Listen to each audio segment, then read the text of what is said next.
Muy bien, buen día. Un gusto tenerlo nuevamente a Parra y a Néstor. ¿Cómo andan? ¿Todo bien? ¿Tranquilo? Bueno, este tema, cuando con la producción lo hablábamos y demás, a mí me llamó mucho la atención y la verdad que poca gente lo conocía, ¿sí? Cuando empezamos a googlear y demás, empezamos a decir, la pipeta, yo dije, ¿esto es verdad? Transcomunicación instrumental. Yo lo digo a mi manera. Se puede hablar con un ser querido que ya no está, que falleció, podés tener contacto, hablar, sé que hasta puede con la energía ese ser querido hacerte escribir lo que él quiera. ¿Cómo es esto, Parra? Bueno, perdóname, Parra. sí. Parra, nuestro psicólogo, parapsicólogo, especialista en todos los temas paranormales, y vino con Néstor que tiene una vivencia personal que realmente me hizo poner la piel de gallina. Te digo en serio, Bueno, pero está es bueno importante que la gente conozca porque, ¿sabes? Que me imagino perder un ser cercano, más cuando no es lo natural, perder un hijo, una hija, estás realmente perdido y esto puede ayudar a mucha gente. Estás en un limbo. Voy a tratar de transmitir esta experiencia para aquel que está viviendo una situación parecida o que la vivió.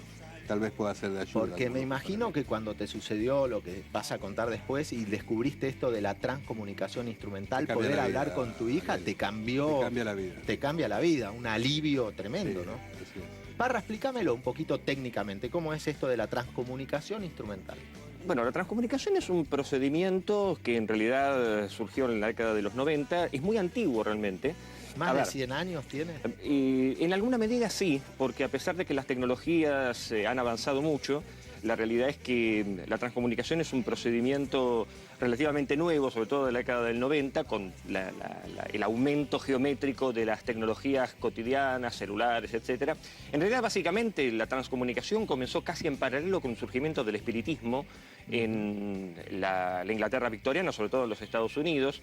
Han habido, bueno, muchos grupos. En la medida en que los grupos espíritas se reunían, sobre todo en tiempos de posguerra, en donde mucha gente moría, entonces la gente tenía una gran necesidad de tener un contacto con sus familiares fallecidos. La fotografía contribuyó para bien y para mal, había mucho fraude también al respecto de esto, en donde la gente se tomaba fotos y aparecía de repente en unas imágenes un rostro, y así esos eran montajes, se podían hacer con mucha facilidad, pero...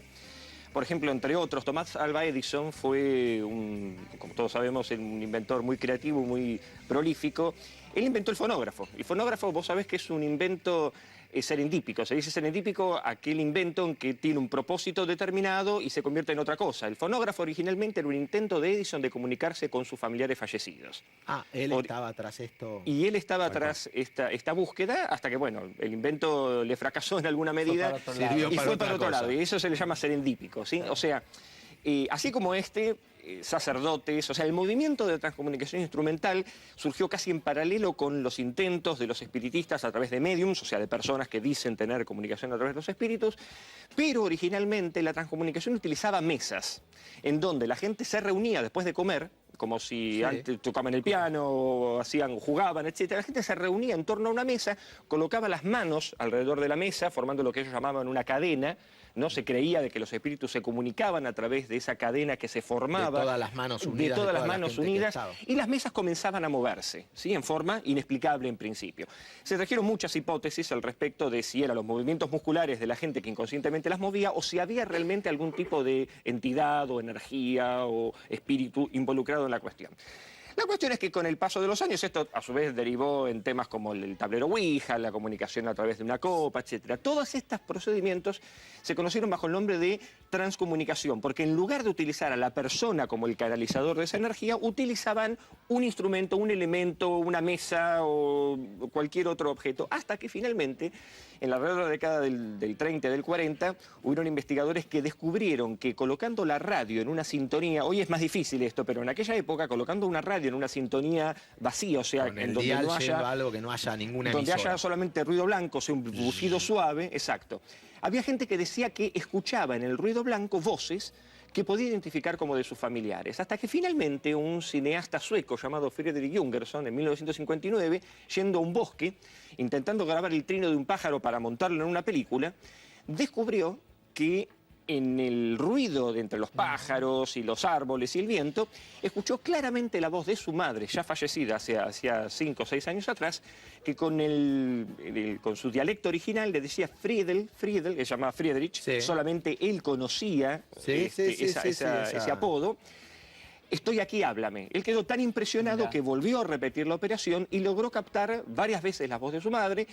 Él era un hombre muy católico, muy creyente, era amigo personal de Paulo VI, le llegó a llevar la grabación a Paulo VI y el mismo Papa le confirmó que este tema era de gran interés para el Vaticano, que había muchos sacerdotes que de hecho, entre ellos, bueno, François Bruni, que todavía vive en Francia, que estaban muy interesados en esta cuestión de la transcomunicación, que en realidad después se terminó despegando de la cuestión espiritista, hasta que finalmente un equipo de investigadores en Alemania, entre ellos Ernest Senkowski y otros tantos, descubrieron un procedimiento mediante el cual, colocando una cámara de video retroalimentada, o sea, digamos, monitoreada a sí misma contra la pantalla, el efecto de haz de luces que produce genera diversos tipos de formas, dentro de las cuales algunos investigadores accidentalmente también descubrieron de que se podían conformar rostros identificables, y esto también se le llamó transcomunicación, lo cual generó un revuelo. Siempre son de gente que no está con vida, que en general están, digamos, el resultado se divide en dos grandes grupos. Sí. El resultado se divide en dos grandes grupos, lo que se llaman voces resueltas y no resueltas. Las resueltas son aquellas en las cuales se puede identificar a la supuesta entidad, espíritu, etc., si es el hijo, el padre, el amigo, etc. Y otras son no resueltas, o sea, imágenes que se ven, algunas de las cuales pueden ser imágenes parásitas, etc., y otras no. Pero llevado a nuestros días está el caso de Néstor, ¿verdad?